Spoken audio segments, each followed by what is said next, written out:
नमस्कार, बीएसटीवी देख रहे हैं आप। मैं हूं आपके साथ सोनू सेन। देश की सियासत का आज सबसे बड़ा दिन है। लोकतंत्र के महापर्व का आज सबसे बड़ा दिन है। तो बड़ी जानकारी इस वक्त की आपको बता दें, लोकसभा चुनाव में मतगणना आज से शुरू हो रही है। सुबह 8 बजे से मतगणना शुरू हो रही है। तो इस वक्त की बड़ी खबर आपको बता दें, वोटों की गिनती शुरू हो चुकी है। देश के लिए आज का ये सबसे बड़ा दिन, जिसमें कड़ी सुरक्षा के बीच वोटिंग के बाद अब मतगणना शुरू हुई है। तो सबसे पहले पोस्टल बैलेट से आपको बता दें कि गिनती शुरू हुई है। मध्य प्रदेश की 29 लोकसभा सीटों की मतगणना हो रही है। तो आपको बताएं, जिस तरह से लोकसभा चुनाव में छत्तीसगढ़ की 11 सीटों के लिए आज मतगणना हो रही है। आज का ये सबसे बड़ा दिन, मध्य प्रदेश की 29 सीटों पर मतगणना हो रही है और छत्तीसगढ़ की 11 सीटें जिन पर मतगणना शुरू हो चुकी है। तो सबसे पहले पोस्टल बैलेट से गिनती शुरू हुई है। एग्जिट पोल के नतीजों में मध्य प्रदेश में बीजेपी को 28 से 29 सीटें दिखाई गई, अनुमान लगाया गया। छिंदवाड़ा की अगर हम बात करें तो यहां पर छिंदवाड़ा सीट को नकुल नाथ गंवा सकते हैं।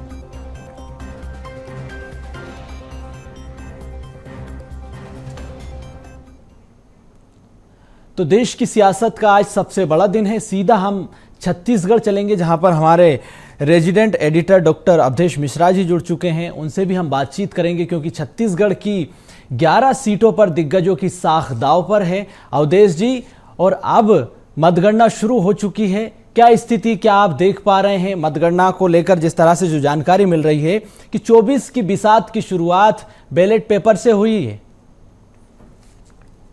बिल्कुल बिल्कुल सोनू, आपने सही कहा कि 24 की बिसात की जो शुरुआत है वो बैलेट पेपर से हुई है, क्योंकि जो निर्धारित नियम प्रक्रिया है उसके तहत 8 बजे से लेके जो सबसे पहले बैलेट पत्रों की गिनती शुरू हो चुकी है। सभी 11 लोकसभा के 90 विधानसभा क्षेत्र जो छत्तीसगढ़ में है वहां पे गिनती एक साथ शुरू हुई है। 8:30 बजे तक इन प्रक्रिया से मतलब बैलेट पत्रों का जो गिनती की जाएगी। उसके बाद ईवीएम का पिटारा खुलेगा, तब जाके पता चलेगा। और बैलेट पेपर में भी जो लीड लेगा वो लीड क्या बरकरार रख पाएगा या फिर वो पिछड़ जाएगा, आने वाला वक्त तय करेगा। लेकिन फिलहाल ये तय है कि जिस तरह से इंतजार किया जा रहा था आज की इस तारीख का, 4 जून का, वो 4 जून आज आ चुकी है और मतगणना कार्य जो है वो शुरू हो चुका है। जी सोनू, बिल्कुल। तो सत्ता के संग्राम में जिस तरह से हम देख रहे हैं कि शुरुआती रुझान भी आने शुरू हो गए हैं। और जो एक बड़ी जानकारी आपको बताएं अवधेश जी, कि देश में एनडीए को अभी शुरुआती रुझान में बढ़त मिलती हुई दिखाई दे रही है। 6 सीटों पर एनडीए बढ़त बनाए हुए हैं। और अब अगर हम छत्तीसगढ़ की बात करें तो छत्तीसगढ़ में फिलहाल क्या स्थिति है शुरुआती रुझान में? देखिए, छत्तीसगढ़ की स्थिति स्पष्ट है कि जिस तरह से दोनों ही दलों ने जोर आजमाइश की, दोनों ही दलों ने दावे वादे किए, अब चूंकि गिनती शुरू हो चुकी है, बैलेट पत्रों की गिनती शुरू हो रही है, कंपाइल किया जा रहा है। कंपाइलेशन के बाद तकरीबन 20 मिनट का वक्त लगेगा, जब एक्चुअल फिगर सामने निकल के आएगा कि बैलेट पत्रों में किसकी बढ़त हुई है, किसे कितने वोट मिले हैं। तकरीबन 20 से 25 मिनट का इंतजार करना होगा। हवाई बातें अलग है कि शुरुआत में ही आप 300 सीटों पर आगे हो जाइए, 100 सीटों पर आगे हो जाइए, लेकिन एक्चुअल अभी बैलेट पेपर का जो लिफाफा फटा है, लिफाफा फटने के बाद उसकी छटाई की जाएगी, गिनती की जाएगी। कम से कम 15 से 20 मिनट का जो वक्त है पहले रुझान के लिए इंतजार करना पड़ेगा छत्तीसगढ़ में। जी सोनू, तो बिल्कुल छत्तीसगढ़ में हमें अभी रुझानों में इंतजार करना होगा, क्योंकि बैलेट पेपर से इसकी शुरुआत हुई है और आधे घंटे के बाद ईवीएम खुलेगी। ईवीएम के बाद पता चलेगा कि शुरुआती रुझान में आखिर किसको बढ़त मिलती हुई दिखाई दे रही है। मध्य प्रदेश में क्या स्थिति? मध्य प्रदेश में भी हमारे साथ खास मेहमान जुड़ गए हैं। सत्येंद्र जैन साहब जुड़ चुके हैं, बीजेपी प्रवक्ता हैं। जैन साहब, जिस तरह से बीजेपी देश भर में फिर से मोदी सरकार का दावा कर रही है, एग्जिट पोल में जो अनुमान मिले हैं उसमें बीजेपी एक बार फिर यानी कि मोदी सरकार रिटर्न दिखाई दे रही है। काफ़ी उत्साहित हैं कांग्रेस के नेता कार्यकर्ता, लड्डुओं के ऑर्डर कर दिए हैं। बीजेपी कार्यालय में जश्न की तैयारी है। देखिए सोनू जी, सर्वप्रथम तो बीएसटीवी के समस्त दर्शकों का और आपकी टीम को सुप्रभात और अभिनंदन है। और जिस प्रकार से आपने कहा, तो देखिए भारतीय जनता पार्टी राजनीति के माध्यम से जनसेवा का मुख्य उद्देश्य हमारा साध्य है। तो हम उसके उस दिशा में जाते हैं जन कल्याण के लिए, जो हमारा साध्य लक्ष्य है, पथ अंत्योदय, प्रण अंत्योदय और लक्ष्य अंत्योदय। उसके लिए हम सदैव सतत संपर्क करते हैं, परिश्रम करते हैं, पुरुषार्थ करते हैं, उसके लिए व्यूह रचना बनाते हैं, किस प्रकार से हम जन कल्याण करें। और जब वो है भगवान रूपी जनता हमको सत्ता सौंपती है, आज वह दिन आ रहा है सत्ता सौंपने वाला।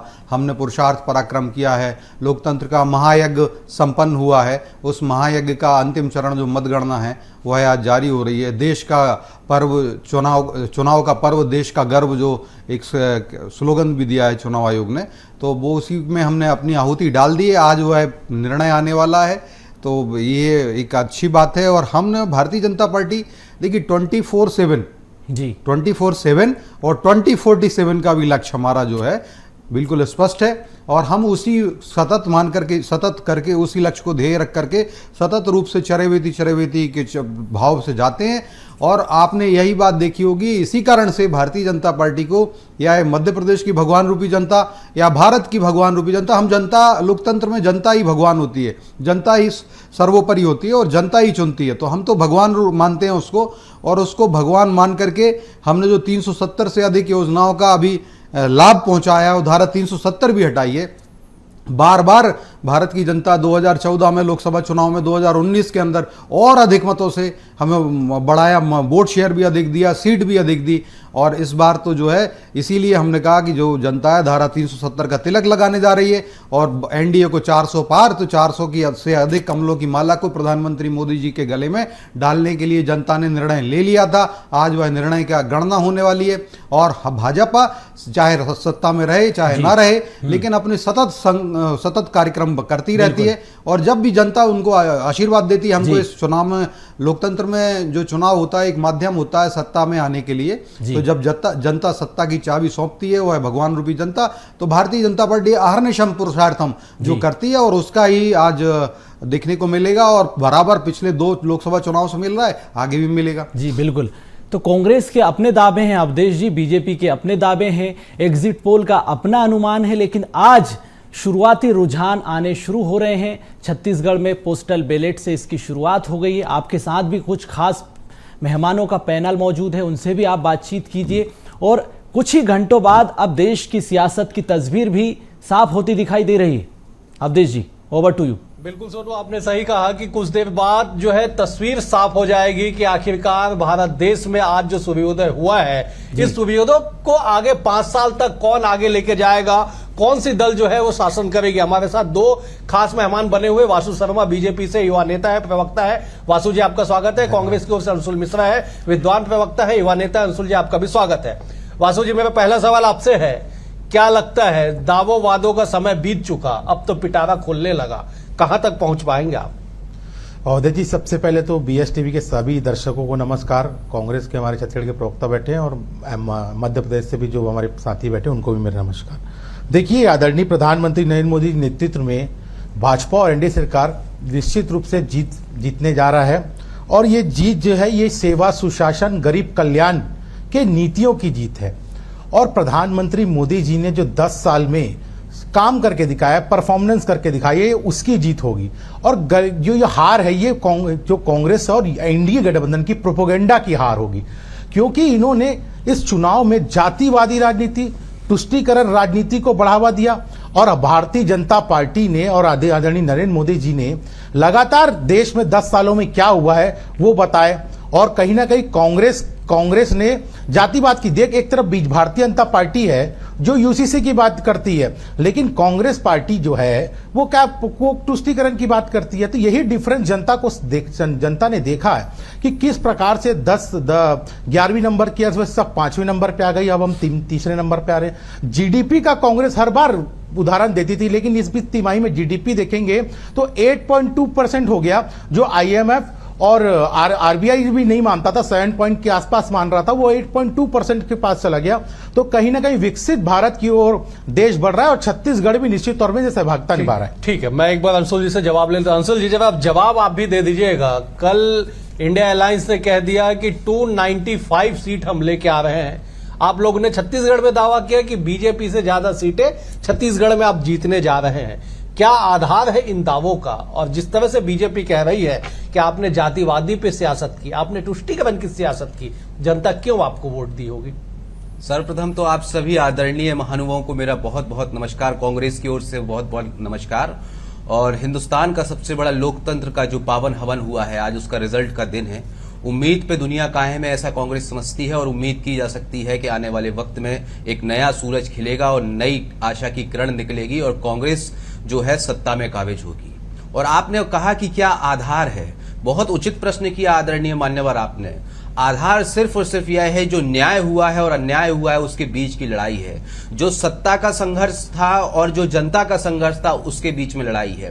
कांग्रेस तो इस बार सिर्फ और सिर्फ माध्यम बनी है, इंडिया गठबंधन तो सिर्फ इस बार माध्यम बना है। यह चुनाव जो है अहंकारी सत्ता और जनता जनार्दन के बीच में हुआ है। और बीजेपी के प्रवक्ता अभी बहुत सारे आरोप लगा रहे थे, आज मैं उम्मीद कर रहा था कि आज किसी भी प्रकार का आरोप नहीं लगाएंगे।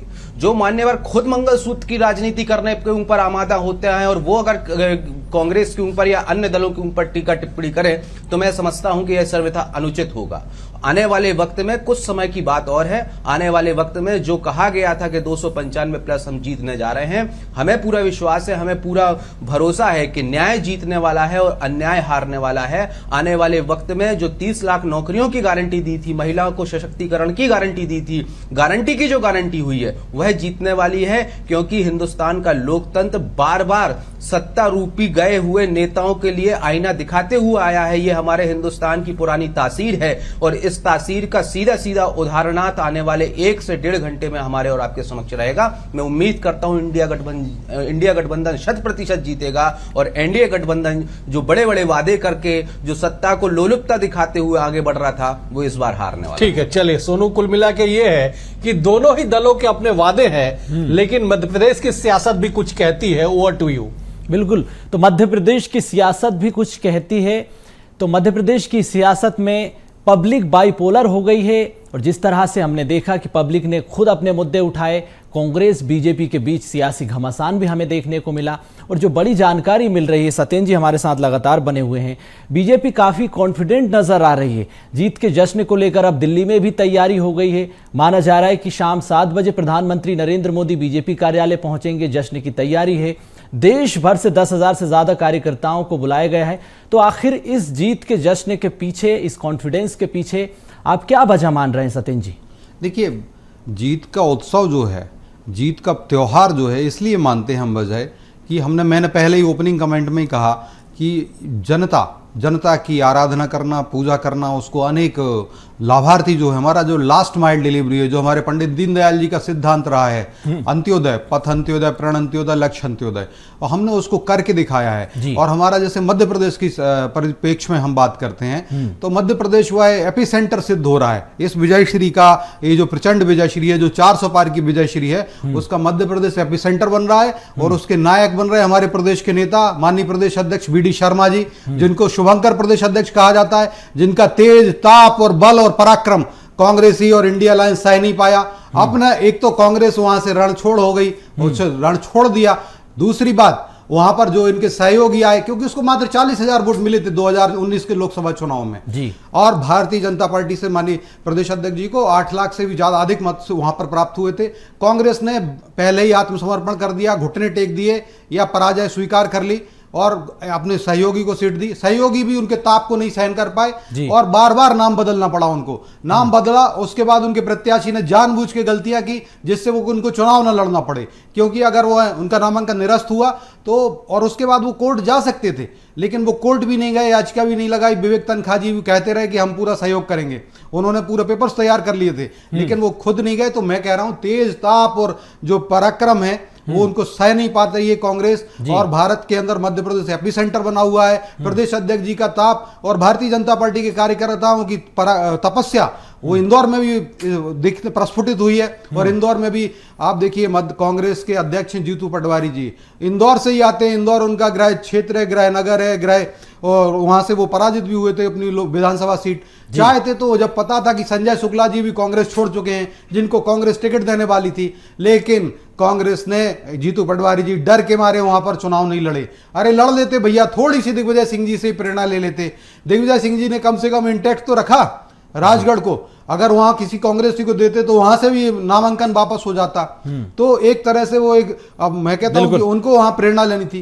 तो मध्य प्रदेश भारत की, भारतीय जनता पार्टी की भारत में जो विजय होने वाली है उसका केंद्र बिंदु बन रहा है। और आप देखिएगा 29 की 29 लोकसभा सीट पर यह भगवान रूपी जनता, जिस प्रकार से हमने काम किया है, और अब देखिए कांग्रेस सदैव शेख चिल्ली होती सिद्ध हुई है। मध्य प्रदेश वह एक क्षेत्र है जहां से राहुल गांधी से लेके मल्लिकार्जुन खड़गे हों या कमलनाथ जी हों या दिग्विजय सिंह जी हों, ये सब मुंगेरी लाल सिद्ध हुए हैं, शेख चिल्ली सिद्ध हुए हैं, लाल बुजक्कड़ सिद्ध हुए हैं। बिल्कुल इसका जवाब लेंगे हम बिल्कुल इसका जवाब लेंगे। हमारे साथ केदार सिरोही जुड़ चुके हैं, कांग्रेस प्रवक्ता हैं।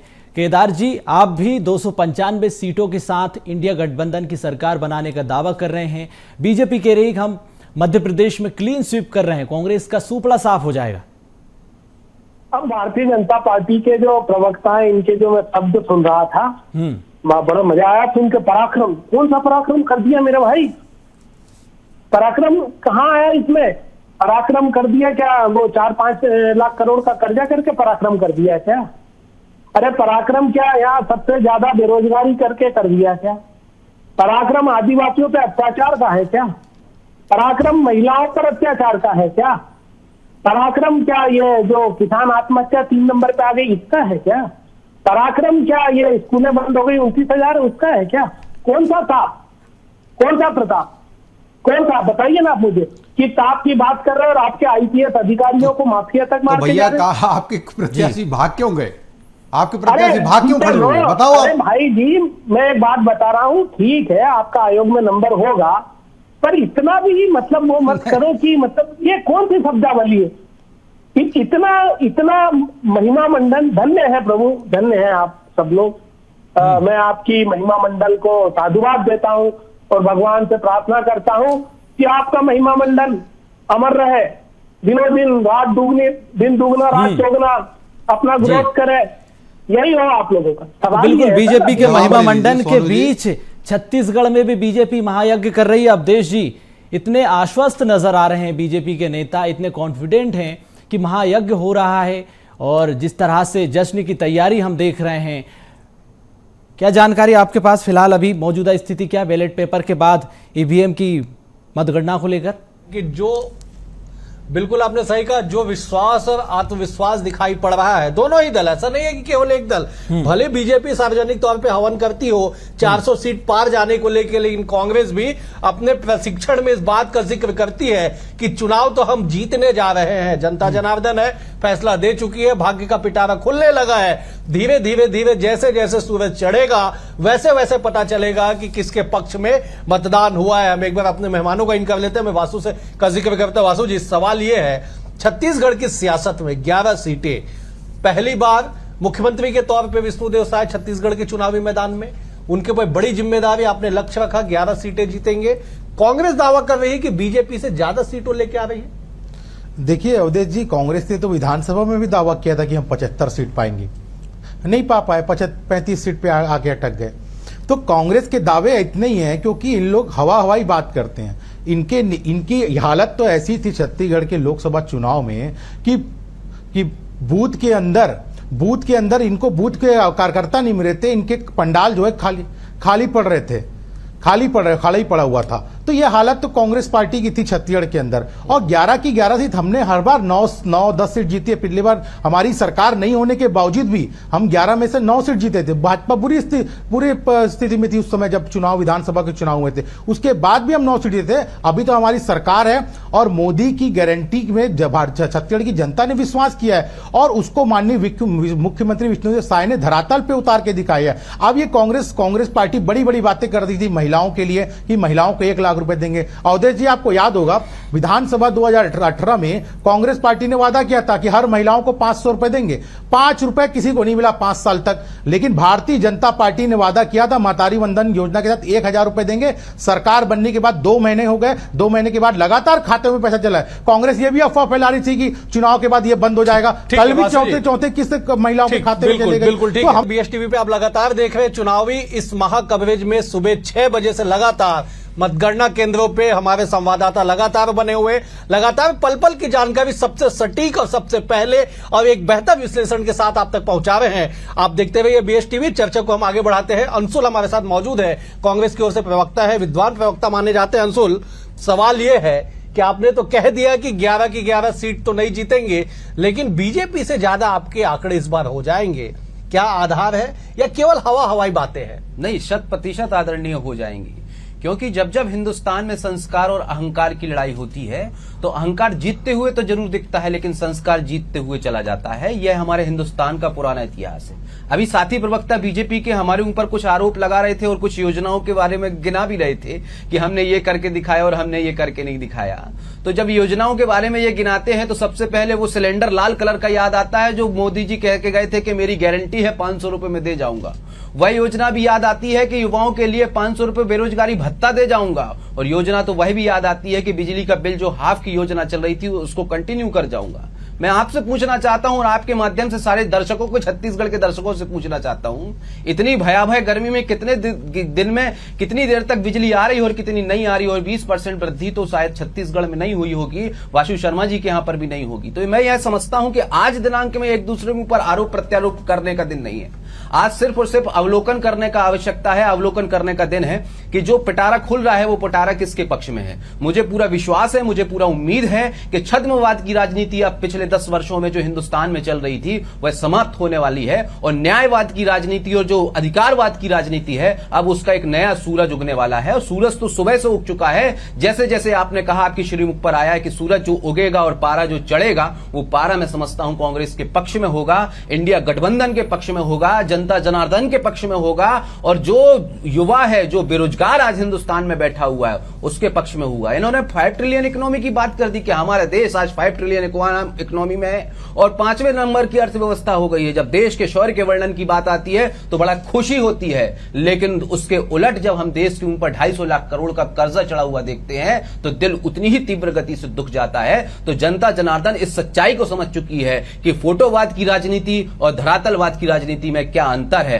अहंकार और संस्कार की राजनीति में क्या अंतर है। हमने आज संस्कारों के साथ लड़ाई करी है। आज हमने इंडिया गठबंधन को संस्कारों के साथ जोड़ते हुए, एक माला में जोड़ते हुए देश को एक दिशा देते हुए काम किया है, और इन्होंने सिर्फ और सिर्फ अहंकारवाद की राजनीति करी है। आने वाले वक्त में संस्कार जीतने वाला है और अहंकार हारने वाला है। ठीक है, बिल्कुल। चले, ये आपका विश्वास कितने बजे तक टिकेगा ये जनता तय कर चुकी है। जनता तय कर चुकी है कि किसका भाग्योदय होने वाला है, सूरज की तपिश बढ़ेगी, सियासत दलों में हलचल बढ़ेगी। सत्येंद्र जी, मैं आपसे एक सवाल ले लेता हूं कि आप जो दावे कर रहे हैं कि कांग्रेस तो रणछोड़ हो गई साहब, कांग्रेस तो कहीं टिक नहीं पाई, जीतू पटवारी चुनाव नहीं लड़े, उन्हें दिग्विजय सिंह का अनुसरण कर लेना था, लेकिन साहब सवाल ये है ना, ये आत्मविश्वास क्या आपके अति आत्मविश्वास को प्रदर्शित करता है या उस महीन लकीर को आप अभी भी बनाए हुए हैं? सत्येंद्र जी, देखिए, निसंदेह वो महीन लकीर को ही हम बनाए हुए हैं, और वो लकीर हमने जनता के हृदय के अंदर बिल्कुल परमानेंट फिक्स कर दी है। जिस प्रकार से हमने उसको, भगवान को, जनता को जो है लास्ट माइल डिलीवरी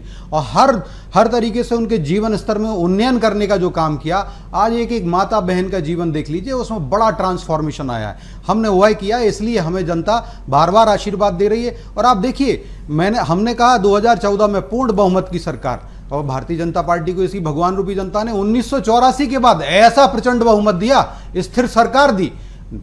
तो पहली बार ऐसा हुआ। और वोट प्रतिशत भी हमारा मध्य प्रदेश की बात करें तो लगभग 55% था। और अगर 2019 की बात करें तो हमने कहा इस बार 300 पार। हम तो जनता का प्रस्फुटन रहा, ये जनता का संकल्प जैसे निकल के आया 300 पार, तो 28 सीट दे दी। पहले 2014 में 27 सीट थी और 2028 हो गई 19 में, और हमारा वोट शेयर लगभग 60% हो गया। इस बार हमने कहा ये जनता का संकल्प है, इस बार 29 की 29 सीट। और आपके छत्तीसगढ़ से भी देखिए 11 की 11 सीट भी इस बार हो रही हैं। तो 1984 में जो सिंपैथी लहर थी, पहली बार एक सिंपैथी वेव चली, उस समय 40 सीट आई थी अगर अविभाजित मध्य प्रदेश की बात करें, और यूनिफाइड मध्य प्रदेश अगर, तो इस बार भी ऐसी आप देखिएगा कि ये मुझे पूर्ण विश्वास है कि इस पूरा दोहराया जाएगा इतिहास, और 40 की 40 सीट भारतीय जनता पार्टी के लिए भगवान रूपी जनता ने दे दी हैं। उन्होंने अपना मत, जो सनातन द्रोही, जो शक्ति द्रोही, जो विकास द्रोही, जो राम द्रोही राजनीति है, उसके ऊपर हर माता बहन ने नारायणी बनके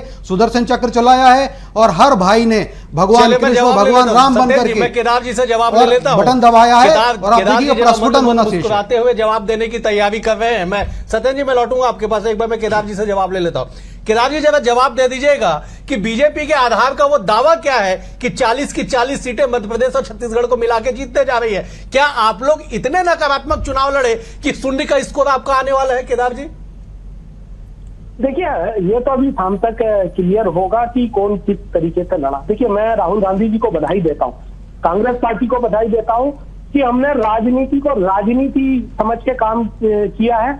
हमने मुद्दों पर चुनाव लड़ा है। ये अभी बात कर रहे थे नारायणी की और धर्म की, राम विरोधी। अरे खुद हुए हैं राम विरोधी। आपके रविशंकर प्रसाद ने 2022 में खुद भैया कहा राम कि मंदिर का जो निमंत्रण राम कैसे सेतु है वो ठुकराया? काल्पनिक है, क्या वो बात काल्पनिक करते है, हो? रामद्रोही ये नहीं हो क्या? अयोध्या अधिनियम का विरोध कलयुग करने के वाले कालनेमियों कौन की थे? तरह आप व्यवहार देखें, नहीं किया क्या अरे कांग्रेस ने? राम भगवान का कलयुग के मारीच की तरह व्यवहार नहीं किया क्या कांग्रेस ने? स्थापना कर दी। अरे सुन तो लो यार, सुन तो सत्येंद्र लो। जी, कलयुग के सत्येंद्र जी, पुंडरक बन गए हो। सत्येंद्र जी, मैं लौटूंगा आपके पास, मैं पूरा जवाब दूंगा आपसे, पूरा जी, समय जी। आपको दूंगा, लेकिन एक बार केदार जी को सुनो। कंप्लीट करने दीजिए। ठीक सत्येंद्र है जी, ठीक है जी, हाँ, ठीक है जी।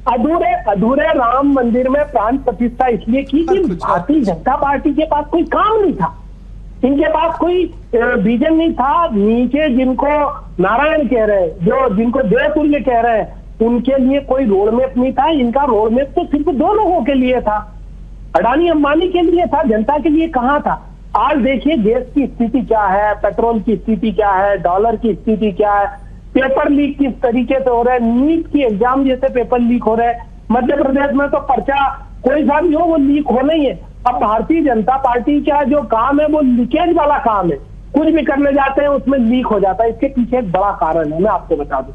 ठीक है, कांग्रेस पार्टी जो है वो सोशल जस्टिस की राजनीति करती है, और जो भारतीय जनता पार्टी है वो बिजनेस की राजनीति करती है। जहां बिजनेस आता है वहां सिर्फ प्रॉफिट ही एथिक्स होता है। इन लोगों का काम है राजनीति से पैसा कमाना, बड़े बड़े ऑफिस बनाना, बड़े बड़े दफ्तर बनाना, पैसा के दम पर चुनाव लड़ना, प्रचार, ये वो हम किया। इन लोगों ने लोगों को दिखाया बड़ा, पर जमीनी हकीकत यह है कि 80 करोड़ लोग जो ठीक है है केदार जी, मैं लौटूंगा आपके पास। दरअसल आप सियासत के उस अध्याय का जिक्र कर रहे हैं जो दोनों ही दलों के किताब में प्रमुखता से छपा हुआ है और प्रमुखता से उस शब्द का अंकित किया गया। आप उसी चैप्टर पे आप बात कर रहे हैं। मैं एक बार सोनू का रुख कर लेता हूं, फिर मैं लौटूंगा आप लोगों के पास। Sonu, over to you.